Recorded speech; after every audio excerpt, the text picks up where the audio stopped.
जय हिंद। नमस्कार साथियों, आप सभी लोगों का मोस्ट वेलकम है आज के इस नए क्लास में। साथियों, आज के इस क्लास में हम सभी लोग पढ़ने वाले हैं एसएससी एमटीएस के एग्ज़ाम के लिए मोस्ट इम्पॉर्टेंट क्वेश्चन को, जो कि साथियों आपके एसएससी एमटीएस के एग्ज़ाम के लिए काफ़ी इम्पोर्टेंट है। तो आप सभी लोग जो इस क्लास को बिल्कुल अच्छी तरीके से लास्ट तक देखिएगा, जिससे कि आप जो इन सभी क्वेश्चन को अच्छे से याद कर पाएंगे और आप सभी लोग अपने एग्जाम में सभी क्वेश्चन को आसानी तरीके से जो बना भी पाएंगे। तो चलिए फिर क्लास को स्टार्ट करते हैं साथियों। उनसे पहले यदि आप इस चैनल पे पहली बार जुड़े हैं तो आप जो है इस चैनल को सब्सक्राइब कर लीजिए और सब्सक्राइब करके आप ऑल नोटिफिकेशन को ज़रूर ऑल पे दबा लीजिए, जिससे कि जब भी कोई नई क्लास हो सबसे पहले क्लास का नोटिफिकेशन आपके पास पहुंच सके। तो साथियों, आप सबसे पहले चैनल को सब्सक्राइब करके ऑल नोटिफिकेशन को दबा लीजिए।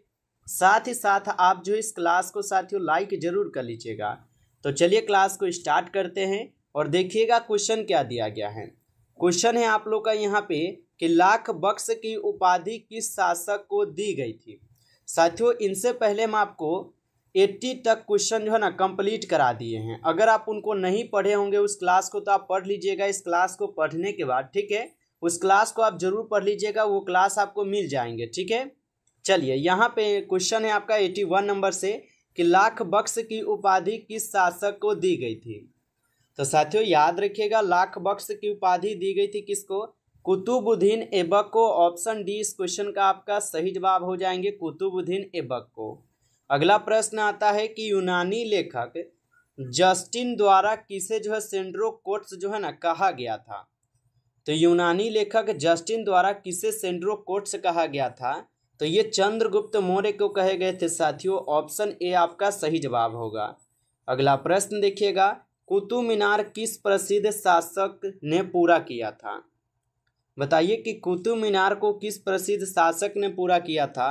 तो साथियों इल्तुतमिश जो है ये कुतुब मीनार को पूरा किए थे। आप लोग याद रखिएगा अच्छी तरीके से इनको। अगला प्रश्न आता है आपका कि हिंदुस्तान रिपब्लिक एसोसिएशन की स्थापना किस वर्ष की गई थी। साथियों सभी क्वेश्चन काफ़ी इंपॉर्टेंट और सिलेक्टेड क्वेश्चन है, जिससे कि आपके पेपर में 100% ये क्वेश्चन देखने को मिलेंगे। साथियों अच्छे से इनको याद कर लीजिएगा आप लोग। बताइए कि हिंदुस्तान रिपब्लिक एसोसिएशन की स्थापना जो है किस वर्ष की गई थी। तो इनकी स्थापना साथियों याद रखिएगा 1924 में की गई थी। ऑप्शन बी यहाँ पे सही जवाब है, 1924 में। अगला प्रश्न आता है कि सिंधु घाटी सभ्यता का पतन नगर बंदरगाह जो है कौन सा है। तो सिंधु घाटी सभ्यता का पतन नगर बंदरगाह कौन सा है। तो साथियों लोथल हो जाएंगे। ऑप्शन यहाँ पे आप लोग का बी जो है इस क्वेश्चन का सही जवाब है, लोथल। आप सभी लोग अच्छे से इनको याद रखिएगा। चलिए अगला प्रश्न देखते हैं। प्रश्न दिया गया है कि उत्तरी भारत की प्रथम मुस्लिम महिला शासक थी। तो उत्तरी भारत की प्रथम मुस्लिम महिला शासक कौन थी साथियों? तो रजिया सुल्तान। आप सभी लोग लगा दीजिएगा, ऑप्शन ए लगाए हैं तो सही जवाब है आपका। चलिए आगे देखिएगा। प्रश्न आता है कि 1930 में दांडी नमक मार्च का नेतृत्व करने के लिए कौन सा भारतीय नेता प्रसिद्ध है। तो 1930 में दांडी नमक मार्च का नेतृत्व करने के लिए कौन सा भारतीय नेता प्रसिद्ध हो जाएंगे। तो साथियों महात्मा गांधी जी हो जाएंगे। ऑप्शन डी को आप लोग यहाँ पे सही जवाब कीजिएगा। चलिए अगला प्रश्न आता है कि सिंधु घाटी सभ्यता के लोग जो है ना पूजा करते थे। बताइए कि सिंधु घाटी सभ्यता के लोग किसकी पूजा करते थे। तो सिंधु घाटी सभ्यता के लोग जो है ये पशुपति की पूजा करते थे। ऑप्शन ए हो जाएगा सही जवाब। अगला प्रश्न आता है, बताइए कि त्रिपिटक धार्मिक ग्रंथ हो जाएंगे साथियों।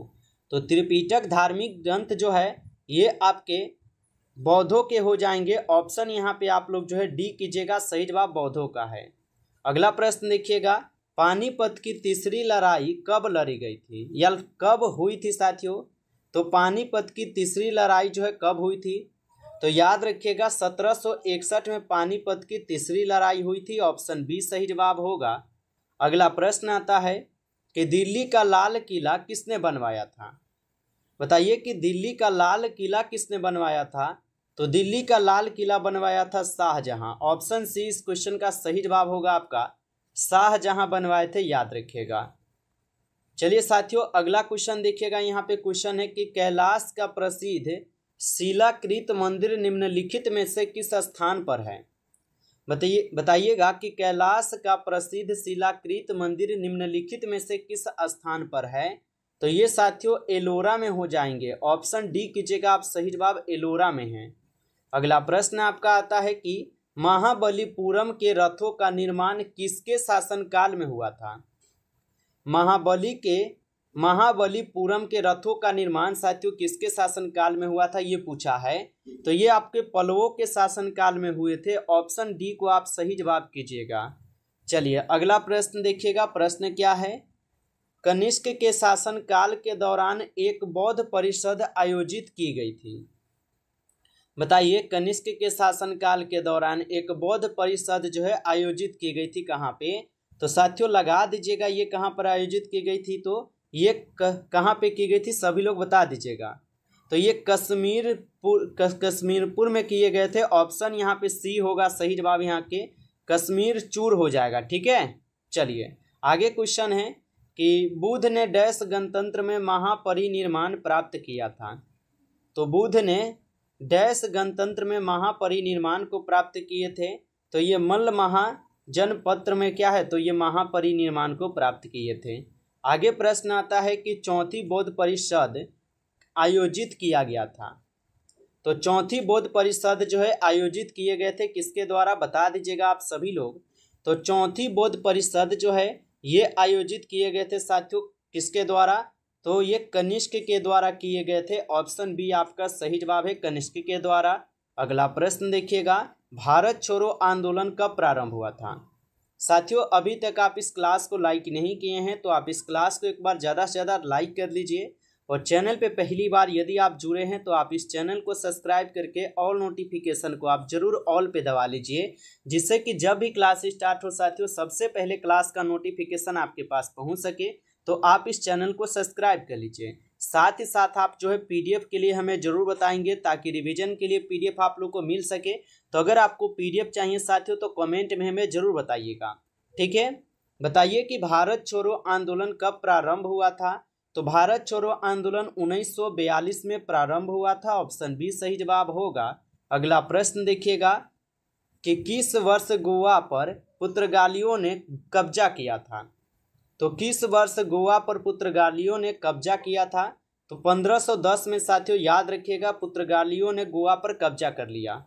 अगला प्रश्न आपका आता है, हड़प्पावासी किस वस्तु के उत्पादन में सर्वप्रथम थे? तो हड़प्पावासी किस वस्तु के उत्पादन में सर्वप्रथम थे? तो ये साथियों कपास के उत्पादन में थे। ऑप्शन ए आपका सही जवाब है। अगला प्रश्न देखिएगा, सिंधु सभ्यता का कौन सा स्थान भारत में स्थित है? तो सिंधु सभ्यता का कौन सा स्थान है जो भारत में स्थित है? तो ये आपके लोथल हो जाएंगे साथियों। ऑप्शन ए कीजिएगा, सही जवाब लोथल है।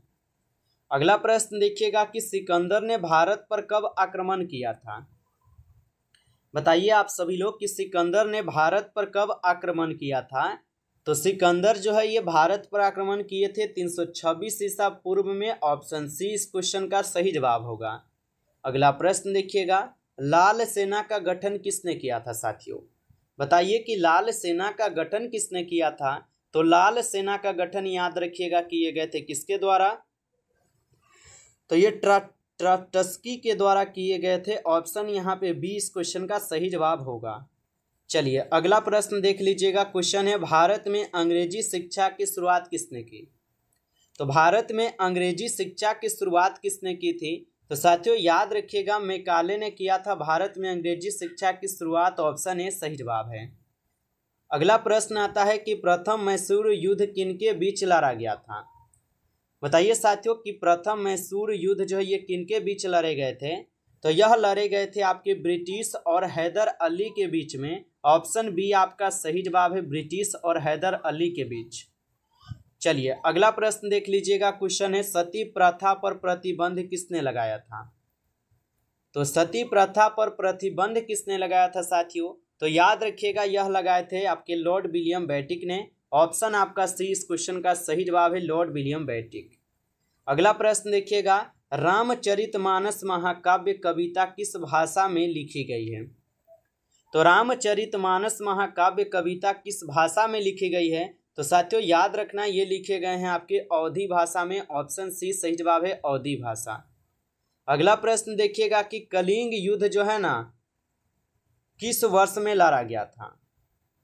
तो कलिंग युद्ध जो है ये किस वर्ष में लड़े गए थे, तो 261 BC में लड़े गए थे, ऑप्शन बी लगा दीजिएगा यहाँ पे सही जवाब। चलिए अगला प्रश्न आप लोग देखिएगा, क्वेश्चन है कि अशोक राजवंश के एक सम्राट थे। तो अशोक राजवंश के एक सम्राट थे, तो अशोक जो है ये मौर्य वंश के एक सम्राट थे, ऑप्शन सी सही जवाब होगा आपका। अगला प्रश्न देखिएगा कि बिंबिसार किस राजवंश के राजा था। बताइए कि बिंबिसार किस राजवंश का राजा था। तो बिंबिसार जो है ये हर्यक वंश के राजा थे, ऑप्शन ए आपका सही जवाब होगा हर्यक वंश। अगला प्रश्न देखिएगा, क्वेश्चन दिया गया है कि भारतीय इतिहास में किसका शासन भारत का स्वर्ण युग कहलाता है। तो भारतीय इतिहास में किसका शासन भारत का स्वर्ण युग कहलाता है। तो साथियों ये हो जाएंगे गुप्त साम्राज्य, ऑप्शन सी सही जवाब है गुप्त साम्राज्य। आगे प्रश्न आता है अजात शत्रु किसका बेटा था। तो अजात शत्रु जो है ये बिंबिसार के बेटा थे, तो ऑप्शन सी होगा सही जवाब, बिंबिसार के बेटा थे। अगला प्रश्न देखिएगा, क्वेश्चन है कि औरंगजेब की मृत्यु के समय मराठा का नेतृत्व किसके पास था।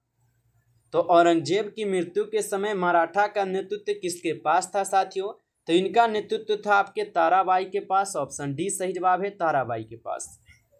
अगला प्रश्न आता है कि शिवाजी ने मुगलों को किस युद्ध में हराया था। तो शिवाजी ने मुगलों को किस युद्ध में हराया था। तो ये हराए थे आपके सलहार युद्ध में, ऑप्शन सी सही जवाब है सलहार युद्ध। अगला प्रश्न आता है कि अष्टप्रधान का गठन किसने किया था। तो अष्टप्रधान का गठन किसने किया था। तो ये शिवाजी के द्वारा किए गए थे अष्टप्रधान का गठन, ऑप्शन डी कीजिएगा सही जवाब।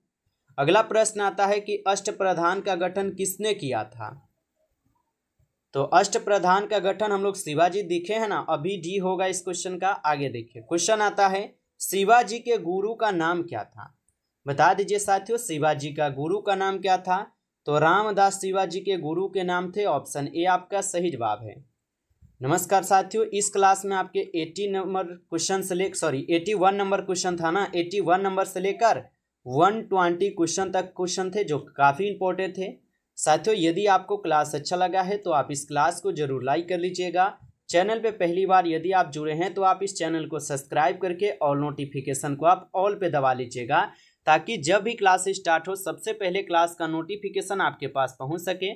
तो आप इस चैनल को जरूर सब्सक्राइब कर लीजिएगा। चलिए फिर मिलते हैं आपसे एक नई टॉपिक के साथ नेक्स्ट क्लास में, तब तक के लिए जय हिंद जय भारत।